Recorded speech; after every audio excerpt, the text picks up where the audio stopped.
Hola, bienvenidos a Tenemos que Hablar de QH Podcast Call en Instagram, en Facebook y en Spotify. Estoy hoy en una posición privilegiada, acompañada de alguien que desde hace mucho tiempo estaba buscando porque necesitaba hablar con él. Tenemos que hablar con él.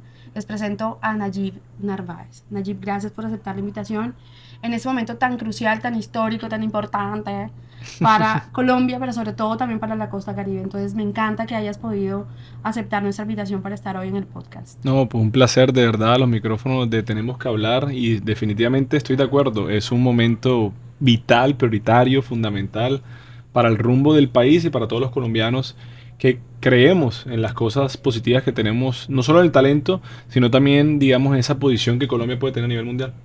Estoy completamente de acuerdo, además que nosotros ya llevamos varias semanas hablando de muchas cosas, hemos hablado del voto en blanco, hemos hablado de la abstención, hemos hablado de promesas vacías, de cómo nos están villanizando al sector empresarial y cómo nos están tratando. A mí me molesta muchísimo, muchísimo cuando veo una campaña y a un presidente hablando de esa manera de sus propios ciudadanos que además eventualmente tienen que gobernar, o sea, no es que los empresarios después ya van a desaparecer porque él simplemente quedó de presidente. Entonces, el que podamos hablar hoy de estos temas, Nayib, a mí me parece coyuntural a tan pocos días de las elecciones. Entonces, si te parece, empezamos por ¿qué? Por voto, abstención, resignación, por cómo piensa la costa Caribe, por de dónde viene la plata, mejor dicho, ¿por dónde quieres empezar? El voto en blanco está bueno. El voto en blanco, excelente. El 31 de mayo llegó a casi 500,000 personas el voto en blanco. Sí. Y la abstención se mantuvo entre un 40-50% también. ¿Qué crees tú que pasa? Yo creo que el voto en blanco es la muestra de esa falta de conexión con los diferentes aspirantes a la presidencia. Creo que más allá de mirar esas 500,000 personas como que, ay, es que no participaron por uno o por el otro, es por qué están votando en blanco. Y aquí entra un gran paréntesis que es los políticos o las personas que entran al servicio público, ¿por qué no están conectando con esas personas? Es un tema de propuestas, es un tema de coherencia, es un tema de identidad, es un tema de identificación con las cosas, con los colombianos, con el contexto, con sus historias reales y no simplemente una aspiración en un, digamos, en una campaña o en un, bueno, no sé, estos papeles donde uno, el tarjetón, etcétera. Yo creo que es la pregunta que cada vez un ciudadano que entra al servicio público o que intenta hacer un propósito para su país como colombiano aportar, debería mirar eso. No hay que 500,000 personas votaron en blanco. Es por algo que lo están haciendo. ¿Será porque están definitivamente desconectados con todo el tema de las diferentes propuestas, o porque no les interesa, o porque no les gustó la cara, o porque qué hay detrás de eso, de esa intención por haber votado en blanco? Porque esa persona tomó el tiempo de ir, de gastar plata o de caminar a la esquina de su casa y votar en blanco. O sea, la persona estaba consciente de lo que estaba haciendo por algo de frustración o por X o Y razón que fue infundida de pronto en su contexto. Eso es una gran pregunta que pasa. Y es algo que, digamos, me preocupa, porque 500,000 personas es bastante. Pues, o sea, 500,000 personas hubieran decidido. Correcto. Sí, definitivamente. Esas 500,000 personas hubieran decidido y hubiéramos estado en una sola elección. Que además, creo que también, acotando o aportando lo que tú estás diciendo, yo creo que se metió tanto en el racional colectivo que hay dos vueltas, ¿no? Sí. Y no es así. La segunda vuelta no debería existir. Existe solamente porque no tomamos una decisión mucho más contundente. Pero por ley no es que tengan que haber dos vueltas, es a lo que me refiero. Sí. Existe esa posibilidad cuando no se logra un consenso determinante en la primera elección. Yo además pienso, mientras te escuchaba hablar, yo pienso que en lo que me he visto, lo que he encontrado en la calle, porque llevo varios meses hablando con la gente, hay también un componente de coolness, como de opinión, pero una opinión que si tú haces 2 o 3 preguntas de fondo, se queda hasta ahí. O sea, no hay mucha profundidad en la justificación de por qué no le gusta el uno, por qué no le gusta el otro. Sí. Simplemente dicen que no le crea a ninguno, que es válido, porque además la clase política en Colombia por muchos años ha tenido bastante tela que cortar y bastante de dónde señalar. Pero yo también siento que parte de eso puede ser pereza de leer las propuestas. Y no es fácil, porque hay propuestas que son un bloque para leer. Y hay otras que tú los lees y no dicen nada. O son una oda a algo, pero menos una propuesta de trabajo. O un plan de trabajo. Entonces yo creo que hay varios colores dentro de ese voto en blanco. No es como tan monocromático, sino que ahí caben muchas personas que yo esperaría, o más que espero, suplico, que para el 21 de junio hagan el trabajo un poquito más a conciencia y tomen una decisión, porque ya ahora sí que de nada sirve el voto en blanco. Sí, es verdad. En la segunda vuelta no sirve de absolutamente nada, o sea, no tiene el poder de nada. De hecho, hubiera sido muy chévere, y yo creo que no estoy invitando a nada, pero si quisiéramos de verdad que el voto en blanco cumpla el papel que es, entonces hagamos una campaña pro voto en blanco en las próximas elecciones, que no nos gusten los candidatos, y solamente llegando al 51% de votos en el voto en blanco, logramos decir, estos candidatos no son, ninguno de estos nos representa, no sirve. Exacto, no nos sirven, no nos sirve. que venga alguien nuevo. Y de pronto así sí podemos empezar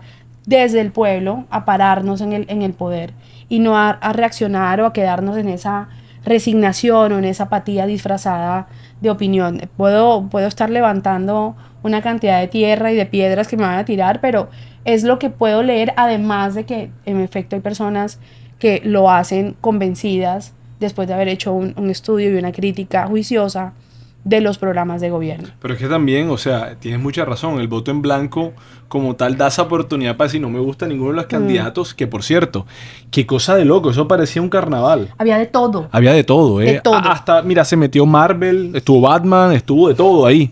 Y entonces tú te pones a dar cuenta de por qué la gente se ríe de los políticos, se ríe de estas cosas. Porque es que había de todo, o sea, hasta había superhéroes dentro de esta vaina. Y eso demuestra un poco que hemos cogido esto de perrateo, hemos cogido el servicio público como una catapulta para beneficios personales, muchos, y creo que los colombianos, por eso es que han sentido esa apatía, y yo creo que hoy en día, todo el tema de las redes sociales y toda la comunicación o la hiperconexión que existe, está demostrando que hoy por más que te inventes algo, es fácil darte cuenta de en verdad si esa persona o ese candidato o esa hombre o mujer y diferentes propuestas en verdad son coherentes con lo que tú estabas realizando. Yo creo que hoy por hoy cada vez la tienen más complicada y al mismo tiempo también se genera para esa misma línea delgadita del perrateo de para que cualquiera entre, cosa que no debería. Ahora, por eso el voto en blanco creo que fue una gran, digamos, fue una gran incidencia de 500,000 personas, que para mí es mucho, de verdad. Pero también demuestra es que el panorama que estuvo en la primera vuelta. Ahora, en la segunda vuelta ya cambia el panorama. Porque el voto en blanco ya no sirve. O sea, ya no sirve. Ahora o eliges uno o eliges el otro. No, es que yo no quiero aportar, es que yo no quiero participar en esto. Y eso también es muy triste también. Porque independientemente uno u otro, o sea, no votes o votes en blanco, uno de los dos va a ganar. Y es que al votar por uno de los dos bandos, por más que no te guste el uno o el otro, tú estás por lo menos aportando una decisión y no decidiendo que otros lo decidan por ti. Entonces el voto en blanco acá ya no juega una importancia. Eso de pronto para la primera vuelta. Pero para la segunda vuelta ya tienes que tomar una decisión y tratar de leerte el tema de los planes de gobierno. Y te lo juro, Lorna, que muchos critican una banda de acá, que son poquitas, y el otro que muchas, pero tú le preguntas, ¿te la has leído una de las otras, la poquita y la máxima? Y ninguno... no, están enfrascados en afrentas y en rumores. Fanatismo. Horrible. Sí. Es horrible. Además, tú hablabas ahorita de que el perrateo, como que se mete cualquiera, y es completamente cierto, Nayib. Yo creo que son más exigentes otras vacantes laborales que la de la presidencia de Colombia. O sea... que el único requisito debe ser mayor de edad. Y sí, prácticamente. Sí, en serio, pues, eso es. O sea, y te voy a decir algo. Yo necesito que de alguna manera quien quede, ojalá que quien quede se afina a este tipo de pensamientos, necesitamos un examen mental. Además del Físico examen también, físico, además de ese que es importante, un examen mental. Porque es que hay gente que no está bien en su cabeza, que tiene cosas emocionales sin resolver. Y yo sé que me van a decir, yo no sé qué tantas cosas, pero hay otros que van a resonar con esta información. Pero es que si tú actúas y diriges a un combo de gente desde el trauma, desde el resentimiento, desde el odio, ¿hasta dónde los vas a llevar? A que se enfrenten en la calle con puñales por tener una bandera de un color o de otro. Eso lo hablaremos más tarde porque ese Yo tema sé, me es estoy profundo, adelantando. Ese tema es profundo Yo y sé. creo que los colombianos no se fijan en eso, de simplemente un papel. O sea, o Sí. las propuestas te las puede hacer una inteligencia artificial. Sí. Sí, no, Créeme. yo puedo, si yo quisiera me lanzo a presidente. O sea, cualquiera puede hoy hacer Pero no unas quiero. propuestas que suenen muy bonitas y criticarlas y buscar la pro y las contras, hacer una matriz de gestión del riesgo y tratar de ver si funcionan o funcionan, pero eso no es solamente así. Hay una persona dirigente. Es más, yo creo que hoy por hoy, o sea, tú puedes tener unas propuestas muy bonitas, pero a ti te entra una empresa y tú no eres un buen dirigente, por más que tengas las propuestas, se cae. Además que se te va a notar. Total. Se te va a notar en cuántos meses, se te va a notar en 3 meses que no cumpliste la propuesta A mí me encanta. que te eligió. A mí me encanta, y lo digo como exfutbolista, a mí me encanta esto cuando la gente dice, deberías patear así, deberías correr así, deberías no sé qué, no sé cuándo. Y hay un video muy famoso en redes sociales que un técnico argentino le gritaban, pero mete a ese jugador, pero patea así. Entonces él se voltea y ya, pero ven, dirige tú entonces, ven. Sí. Ven, dirige tú. Porque, y el otro se quedó callado. O sea, como que la persona que estaba gritando como que se quedó callado. Y a veces en el fútbol es fácil. Deberías patear así, deberías hackear aquello, deberías no sé qué, lo otro. Pero ya en la dirigencia, o sea, tienes que dirigir una empresa. El Estado es una empresa que tiene que buscar el tema de recaudar impuestos para poder hacer las obras. Esa plata no llega del cielo. Eso es lo que la gente de pronto no entiende. Y esto lo mantienen las empresas, los contribuyentes y los programas, los subsidios y todo, vienen de una plata. Pero aquí no se imprimen los billetes. No se deberían hacer eso, porque si no hay una crisis financiera, económica en el país y eso genera déficit en los países y colapsos, como muchos casos que ahorita hablaré de eso. Sí, que terminan siendo los billetes material de Monopolio. de artesanía. Monopoly. Bueno, sí. Bueno, en Venezuela vendían las carteras hechas con billetes de bolívares. Entonces, bueno, sí, yo creo que el rasero debería ser mucho más alto, sobre todo porque es una presidencia. No es, yo creo que más le exigen a un vigilante de seguridad o a una secretaria, a un asistente ejecutivo, a un instrumentador quirúrgico. O sea, les exigen una cantidad de cosas, pero al parecer ni siquiera la entrevista o un debate es obligación, ni siquiera cuando te entutelan. ¿A ti te hacen los exámenes ocupacionales para tu empresa? Por supuesto, eso lo estaba diciendo yo a mi hermano. Te tienen que hacer exámenes ocupacionales, las pruebas psicotécnicas, ¿sí o no? Aquí tenemos a alguien que es la que aplica las pruebas psicotécnicas a las personas que se van a vincular a una empresa, incluso si vas a hacer colaboración de servicios generales. Lo necesitas, o sea, y para un presidente no. Te cuento una anécdota rápidamente. Cuando yo estaba, bueno, todavía lo hago en tema de representación de futbolistas, yo estaba trabajando con unos médicos, cardiólogos y electrofisiólogos, y al mismo tiempo estaba en la dirigencia con varios deportistas del Magdalena. Y me acuerdo que una electrofisióloga en su centro muy bonito en Magdalena, el único de Magdalena, la doctora Una Calidad conmigo, yo le digo, oye, me quiero hacer la prueba. Todos los futbolistas estaban y yo dije, me voy a meter. Llevaba como 10 años que no me hacía las electrofisiogramas y todas las pruebas la prueba de esfuerzo, el test de fuerza, etcétera.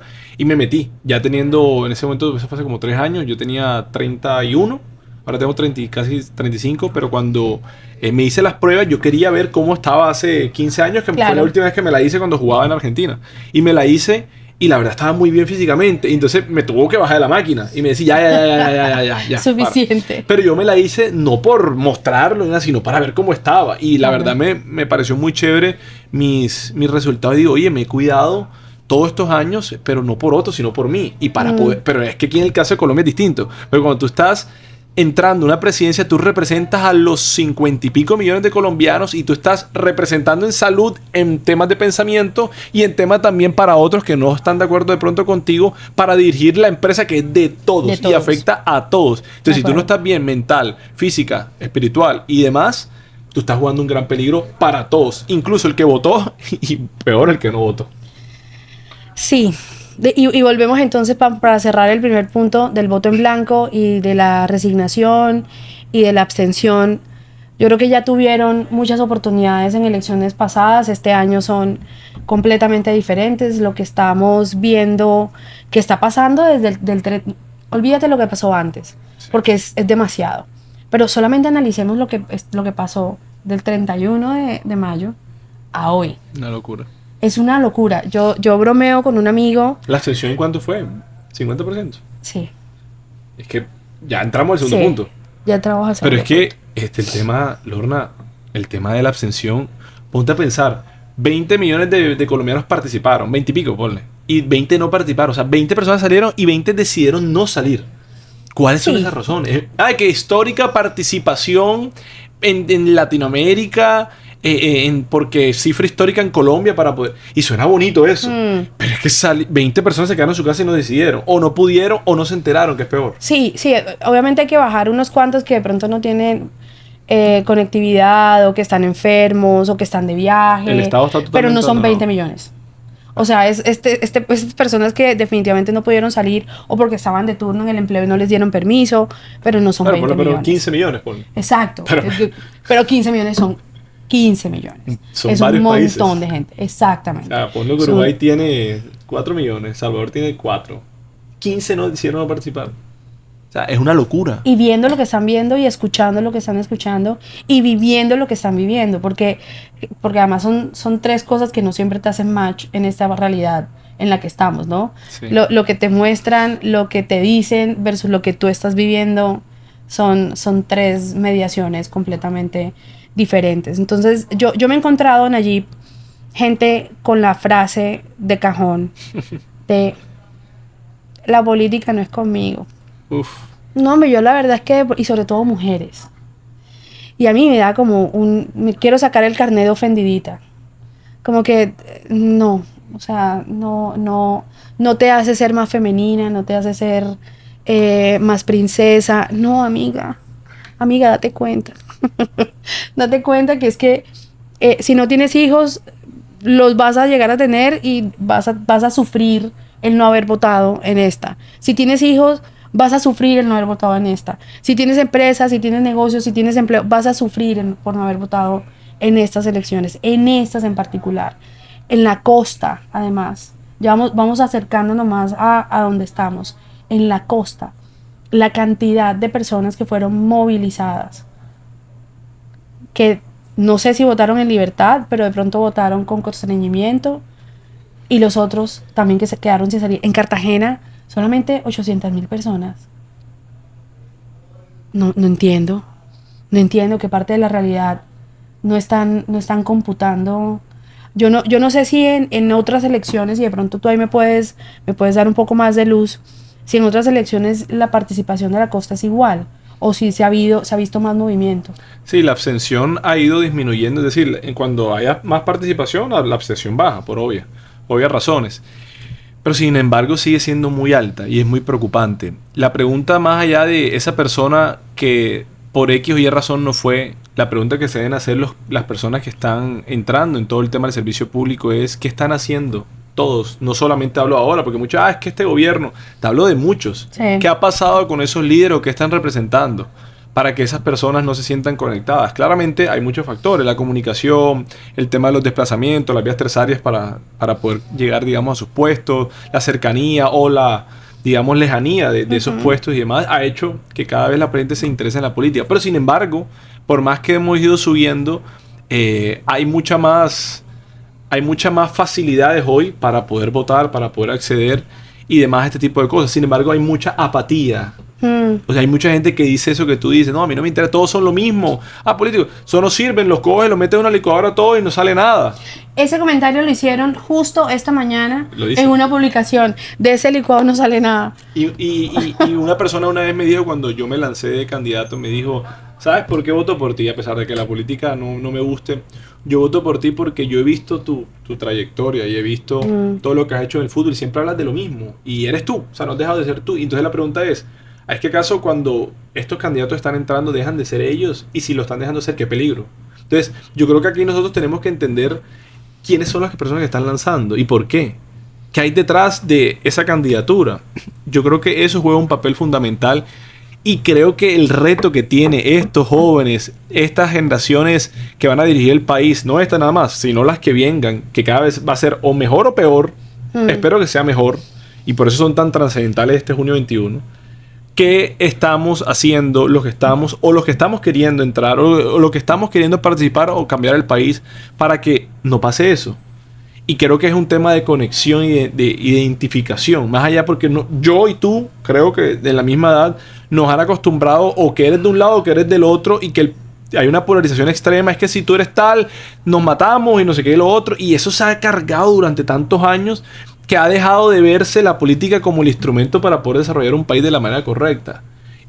Y más allá, esto es un... es que tú eres petrista, es que yo uribista, es que no sé qué, que no sé cuándo, que los azules, que los rojos. Y se ha generado una banda durante miles de años que tú dices, ven acá, o sea, esto es lo que yo crecí viendo.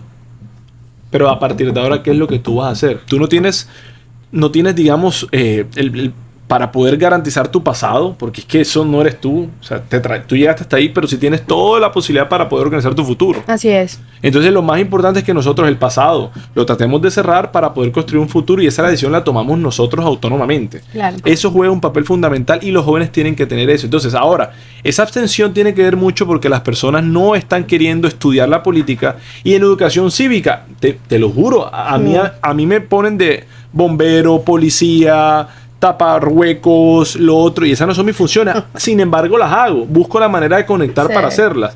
Pero es un tema de educación cívica, el tema político. Y si más personas pudieran entender qué es la política, qué funciona el Estado, así como tú entiendes, por ejemplo, el tema de español, el tema de matemáticas, si tú pudieras entender eso como el Estado, creo que la gente fuera mucho más participativa en las decisiones, y por ende eligiera mejor, y por ende votar, y por ende participar. Sí, porque siguen creyendo que la política pasa dentro del Congreso, y que la política son los políticos.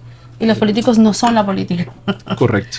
Los políticos hacen parte en ciertas partes, en ciertos momentos de la política, pero la política es la cotidianidad allí. Sí. La política son las decisiones que te impactan a ti en salud, en educación, en la seguridad para ti, para tus hijos, en si vas a tener un emprendimiento o si puedes viajar y te van a pedir visa o no te van a pedir visa. O sea, o te la van a quitar. O si te van a notar en un país o el otro. Exactamente, o sea, todas esas cosas son política, y es rarísimo escucharme a mí hablando de esto, porque yo era de esas que no me metía en política, digamos, de esta manera, porque no lo he necesitado. Y ahora, la verdad, yo como persona natural no lo necesita, pero como ciudadana de un país dije, es necesario hacerlo. ¿Sí me entiendes? O sea, es como, aunque digamos que yo me puedo encargar de saber que voy a estar bien, siento que Colombia no va a estar bien si no nos tomamos en serio lo que está pasando. Pero ¿sabes qué? Perdona. ¿Sabes por qué hay tanta personas que se abstienen a votar? Yo creo que el colombiano está tan cansado. Bueno, el colombiano no, las personas en sí, en todas partes del mundo pasa este fenómeno. De que están tan metidos en su mundo de resolver problemas de la vida, que es tan difícil, porque la vida no es fácil. O sea, no hay nada más duro que la vida. La vida es muy bonita. Y la gente dice, la vida es muy bonita.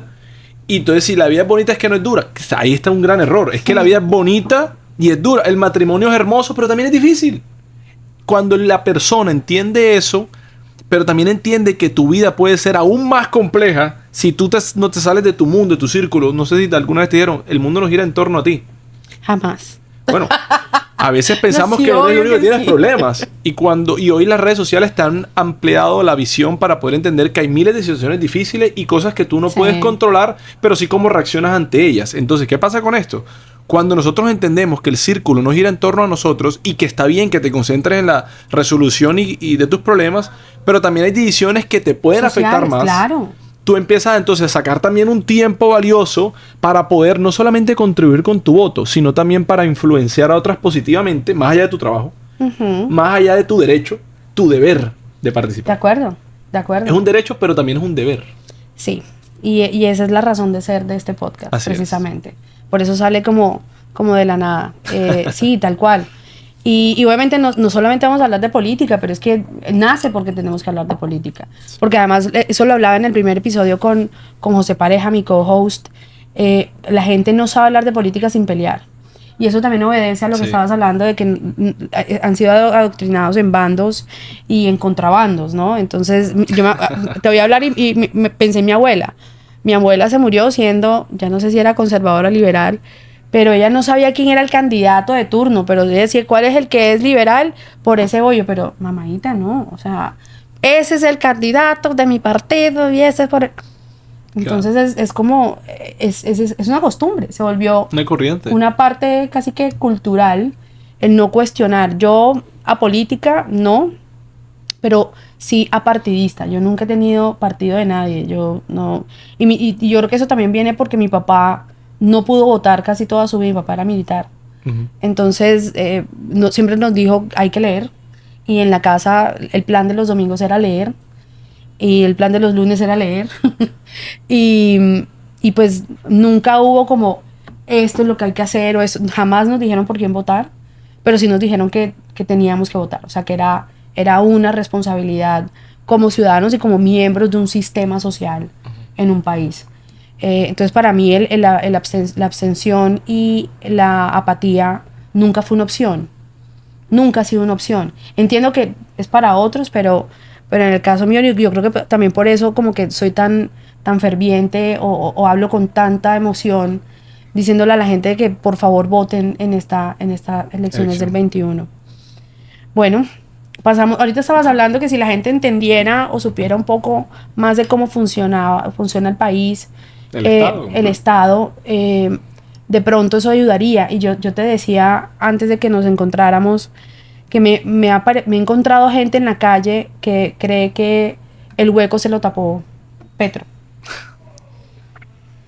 Sí. Y que la salud está mal porque el alcalde es el que se está robando la plata. Así es. Entonces, tú que tienes más conocimientos más frescos de cómo funciona el Estado, por favor, el micrófono es tuyo. Sí, la gente, como te digo, falta mucha cultura ciudadana y educación cívica al respecto del funcionamiento del Estado. Como te decía ahorita, creo que muchas personas de pronto en su complejidad del Estado es muy grande, pero lo básico que te enseñan de pronto en el colegio, si algunos se acordarán, son las 3 líneas del poder, el ejecutivo, el judicial y el legislativo, pero la gente en verdad los confunde, los junta, los mezcla, cree que todos son iguales y no entiende la diferencia de la separación de poderes y demás. Eso es un tema, digamos, complejo de explicar, pero la gente los ve, o sea, como que ahí y no los diferencia. Entonces, creo que eso es por lo básico que hay que enseñar. Creo que una de las gran, digamos, participación que deben hacer los servidores es poder explicar eso de una manera simple y no hacerle la vida más compleja al ciudadano que todos los días la tiene. Explicarse de la manera compleja y de la manera más sencilla, perdón, y buscar cuáles son las soluciones. O sea, yo creo que hoy por hoy el ciudadano, el colombiano, la persona del mundo no quiere tantos discursos, quiere soluciones. Sí. El dato mata el relato y la gente al final de cuentas termina quedándose no con el discurso, sino con la solución o con eso que les trajiste. Eso es lo que en verdad la gente, o por la gente en la cual vota. La gente vota por esperanza, la gente vota por buscar soluciones. Y los discursos pasan. A veces quedan en el recuerdo y más en las redes sociales.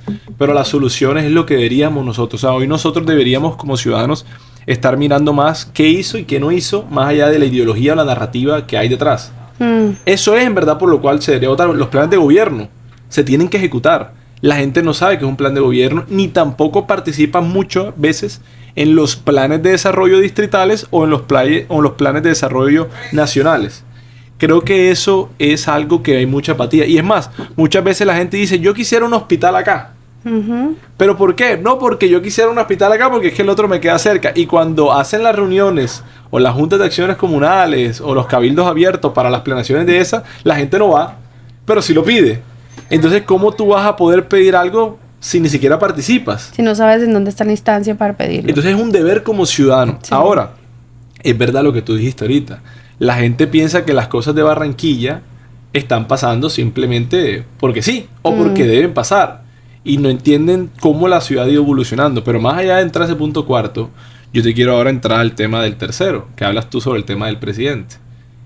Yo creo que el presidente Gustavo Petro tuvo una oportunidad histórica para poder hacer algo. Y muchos dirán, es que no lo han dejado. Ay, no. Es que no, es que él ha querido y ha tenido todas las ganas de poder ejercer, pero ha tenido bloqueos institucionales, bloqueos de lo otro, y esa es la narrativa que muchos se han agarrado y que utilizan el fanatismo o el populismo más que todo. Sin embargo, yo creo que muchos decidieron, más de 10 millones de personas, perdón, 8 millones y pico participaron. en las elecciones, o sea, que se eligió popularmente y hoy critica la institucionalidad por la cual fue electo, diciendo Así que se la es. quieren robar siendo él el mandatario de turno. Sí. Aparte de eso, también ha tenido unas apariciones durante todos sus 4 años que moralmente a mí como colombiano no me representan. Porque por más que tú no estés de acuerdo de un bando o del otro, o de la posición y demás, o no te la lleves bien con un dirigente de un alcalde o lo otro, por favor respeta a los colombianos, tanto los que votaron por ti más que todo, y los que no votaron, que también los representas de manera directa o indirecta. Y también afuera de eso, aparte del país que tú representas, también tiene una representación con otros países que son como si fueran socios o amigos o lo que sea. También, por favor, o sea, decir las cosas, porque muchas personas lo apoyan diciendo, es que él está diciendo las cosas como otro dirigente lo ha dicho, y puede ser cierto o puede ser mentira, pero el Estado, como tú lo representas, como te diriges y como apareces en unos estados totalmente locos, creo que eso también da mucha tristeza de no solo él, sino con las personas que se ha rodeado. Y eso en cierta manera es su decadencia de su gobierno y una oportunidad histórica que no tiene excusa, porque es que a veces a mí mucha gente me dice, ahí, pero es que tú pones mucho en tus redes sociales a Bukele. ¿Por qué lo haces? Y yo le digo, no solo porque sea de El Salvador, sino porque yo me siento representado, no por el nombre nada más, sino también porque es una manera muy bien cómo hace las cosas y cómo se comunica independientemente. Nunca lo he visto borracho, que tampoco lo juzgo porque eso es problema de cada uno, pero si tú eres el dirigente del país, sí, porque tú no estás sirviendo a nosotros los que te elegimos. No, pues además estás en horarios laborales, estás en una locución, estás, o sea, ojalá pero no entonces, estés borracho. batallas contra diferentes cosas, diciendo que baja el tema de la desigualdad, lo otro, y todas las cosas locas que se han hecho durante el gobierno, y la excusa es no pedir ni disculpas. ¿Sabes cuál es la excusa? Es que los dirigentes anteriores han sido lo mismo. Pero entonces, o sea, ¿tú acaso entras a un país para dirigirlo, para echarle la culpa a los otros de lo que tú no hiciste? ¿Sí me entiendes? En eso lo voy a bajar porque me recordó algo que vi, una respuesta que dio Iván Cepeda, siendo ya candidato. Le estaban hablando, le estaban increpando el número de víctimas de la guerrilla. Sí. Y el señor, la respuesta que dice, pero los paramilitares también mataron. No, yo te pongo otra, O sea, de esa misma línea. Otra. Una persona en mis redes sociales, yo subí un video, algo, y empezaron una batalla entre los seguidores. Yo no me metí. Respondí solo una vez. Y uno le decía, tú no sabes lo que han hecho los paramilitares. Y después te respondió, o sea, la otra es que las víctimas, y empezaron la disputa. Y después pusimos, el día después de ahí otro comentario, llegó el tema del fallecimiento de Miguel Uribe, ex senador de la República. Y alguien puso, qué tristeza que hayan matado a este. Y salió una persona diciendo, por lo menos le están celebrando, no como a tal Dylan de la primera línea que mataron, nadie dice nada. Y yo respondí y dije, es que no debió ni morir ninguno de los exacto. dos. Puto. Y tú sabes qué respondió Petro cuando una periodista española le preguntó por lo de Miguel. Dijo, pero no lo matamos nosotros. O sea, esa es la respuesta de un... Sí. No puedo. Hay una frase que expresó Bukele en una de sus alocuciones, donde dice que metieron a una persona presa y sabían que era una persona que había cortado cabezas y demás, y le dieron la oportunidad para resocializarlo, y volvió y salió y cortó cabezas. Entonces digo, la culpa no es de los ciudadanos, la culpa es del Estado. Porque el Estado dio la oportunidad otra vez para que hiciera lo que sabíamos que iba a hacer. Pero es que la gente se estaba quejando, los organismos internacionales quejándose de que por favor hay que soltarlo porque tiene derechos humanos. Y ahora, ¿quién le responde a los derechos humanos de esa madre? De las víctimas, claro. El Estado es el culpable. Y esa es una respuesta práctica de decir, el Estado está para hacer lo que tiene que hacer.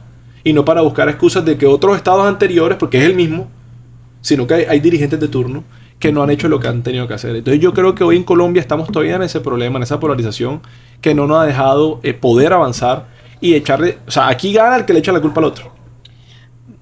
Y el que no lo hace bien, le echa la culpa al otro. Esa es y se pasa 4 años haciéndolo y con ese mismo discurso pretende que lo suceda alguien que ni siquiera dice nada. Yo hace unos días estaba en Cartagena y decía, ¿cómo es posible que alguien que se sube en un caballo blanco y dice que tiene un gran valor moral y se atreve a juzgar a otros y señalar a otros, no tiene nada que decir cuando el propio presidente toma un micrófono en una tarima y dice, me voy a poner enfrente de esta campaña porque esto lo ganamos o no lo ganamos? Y el candidato de esa campaña no dice nada.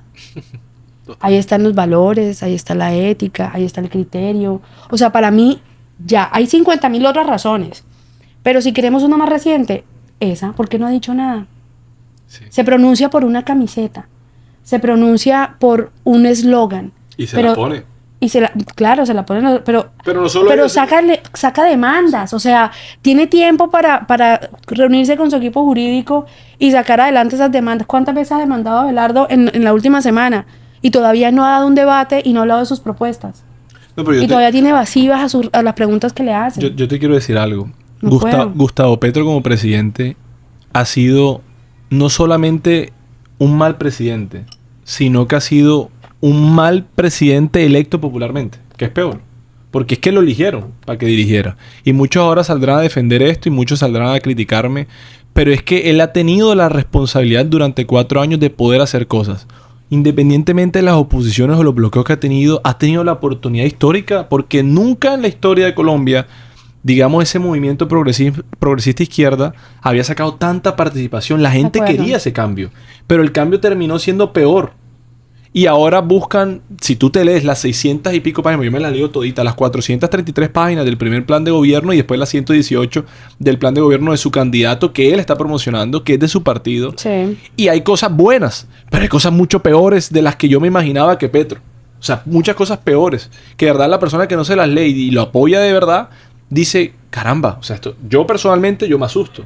Ahora, otra de las excusas es que las otras páginas del otro candidato no tienen nada, pero tiene un grupo de expertos y bien rodeado que está ayudándolo de la manera coherente para poder hacer que haya un verdadero país. Pero es que este lado, por ejemplo, como el Ministerio de Igualdad que no se ha hecho nada, no hizo nada. Y ¿sabes qué es lo peor del cuento? Y lo tengo que decir, porque creo que lo dijo alguien que pasó en este podcast, creo que fue José el que lo dijo, que utilicen ahora cualquier tipo de raza u lo otro para tratar de jalar votos que nunca han inventado. Creo que esa es como el que dice que juega deporte y ni siquiera va al gimnasio.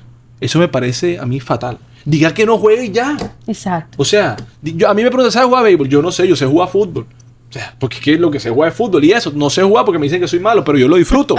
Pero sé que por lo menos he sacado miles de horas tratando de practicándolo. Pero es que, por favor, o sea, dicen que apoyan a las comunidades, que apoyan a los otros, que las luchas, pero no lo hacen nada. El Ministerio de Igualdad, un presupuesto enorme, billones de pesos. No se hizo nada, sino puro helicóptero y puras cosas. O sea, por favor. Sí, o sea, ¿quién se enriqueció? Esa plata es de nosotros los colombianos. Entonces yo creo que nosotros debemos ser más conscientes, saber mucha más participación, porque es que en verdad los culpables, adivina quiénes son, nosotros mismos. Claro. O sea, nosotros no le podemos echar la culpa a Petro en realidad, sino a las personas que no participaron, a las personas que sí votaron y a las personas que cada vez no quieren participar porque sienten que ahí están las consecuencias. No, y que se quedan con una frasecita que les quedó sonando de un discurso o de un video de una influencer paga y con eso se van a defender una causa sin ningún tipo de argumento, sin ningún tipo de conocimiento, porque además no les importa. Tú ahorita hablabas que la gente votaba por esperanza. La gente vota por miedo o por esperanza. Y es más fácil instigar el miedo, es más fácil provocar el miedo y es lo que ellos han hecho y han sabido hacer perfecta y divinamente. Pero igual la esperanza quiere quitarse miedo. Lo quiere tapar. Yo voto porque quiero quitarme a lo que voy es que en su discurso no ha habido una visión de país esperanzadora. Sí, total. O sea, en su discurso siempre ha habido como, ¿es esto lo que nosotros tenemos o es muerte? Sí. ¿Es esto o es estallido? Esto es un secuestro, esto es una amenaza, son amenazas que vienen de un candidato y de un presidente, pero además voy a regresarme al 1 de junio. ¿No te has dado cuenta cómo han ido bajando? Y ahora le pusieron es que corazoncitos a Cepeda y a Sandra Ramírez. Y yo digo, ¡qué miedo! ¡Qué miedo! O sea, les pasó como un filtro de TikTok y ya son divinos y entonces ahora sí quieren hacer campaña en redes sociales, porque antes no, antes solamente estaban en las regiones, porque ese era su target, ese era el público, por eso no querían salir en televisión, no les interesaban.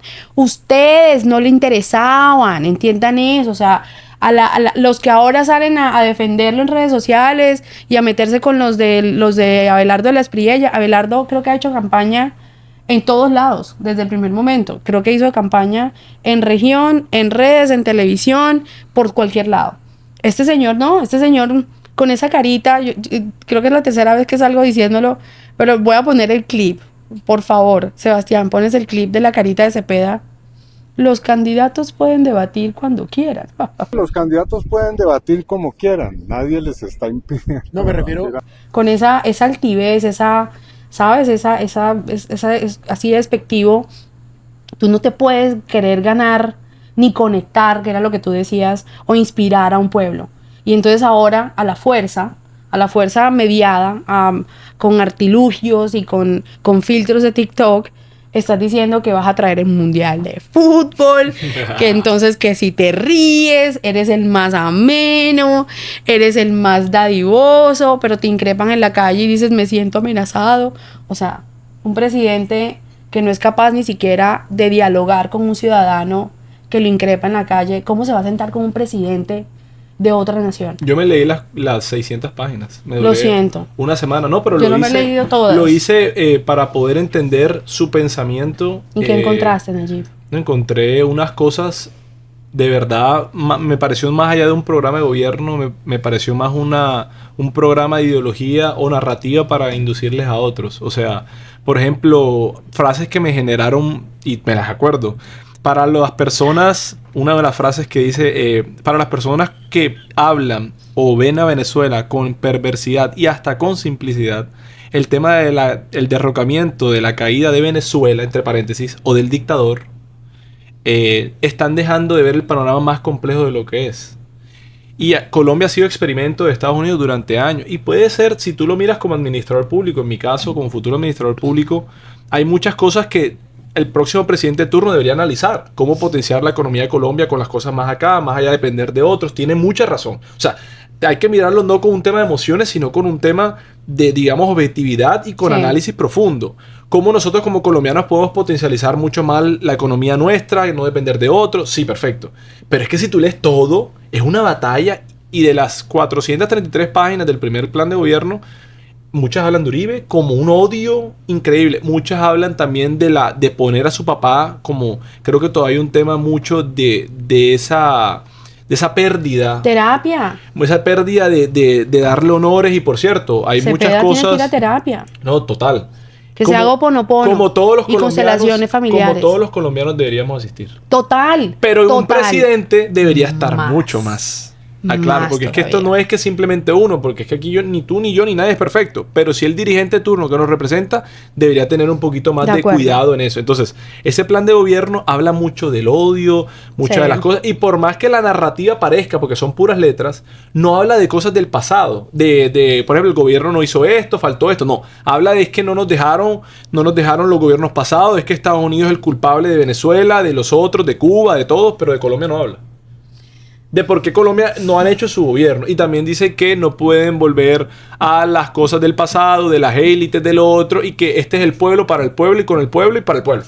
Entonces, eso es el primer página. Después tú ves el nuevo plan 118 que salió hace 2-3 días y ya las palabras ya cambian. Ahora es pura revolución, revolución. Las tres revoluciones para la potencia de la vida, y otra vez ya otras palabras que generaban un gran conflicto en el primero ya cambiaron. Entonces es más preocupante porque es que ya no están buscando cambiar la ideología, están camuflando la ideología para transmitir dentro de los colombianos. Correcto. Revolución.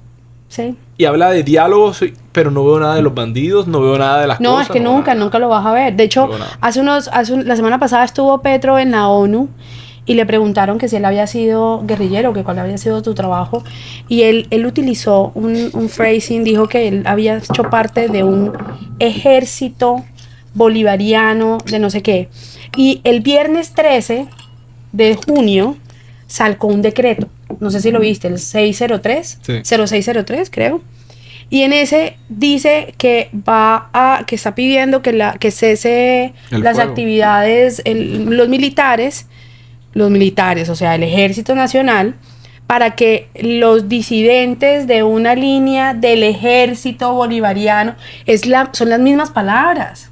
Son las mismas palabras. O sea, así como él se definió ante la ONU, tienen los mismos nombres el grupo al que entonces ahora le está abriendo un pasaje a salvo. Esto fue el viernes. Así Esto es. fue el viernes, o sea, esto y es hasta el 19 de junio. ¿Por qué Al 20. ahora? Porque justo esta semana, a portas de la segunda vuelta de elecciones presidenciales, cuando hace 2 semanas un general estaba diciendo cómo estaban votando las personas en zonas. Están calentando. Dios. Están calentando para el domingo. Nayib, yo quisiera que siguiéramos hablando, pero vamos a darle paso a nuestros otros 2 invitados, que está esto que se pone bueno. Y vamos a hacer un pequeño corte y seguimos en TQH Podcast Call.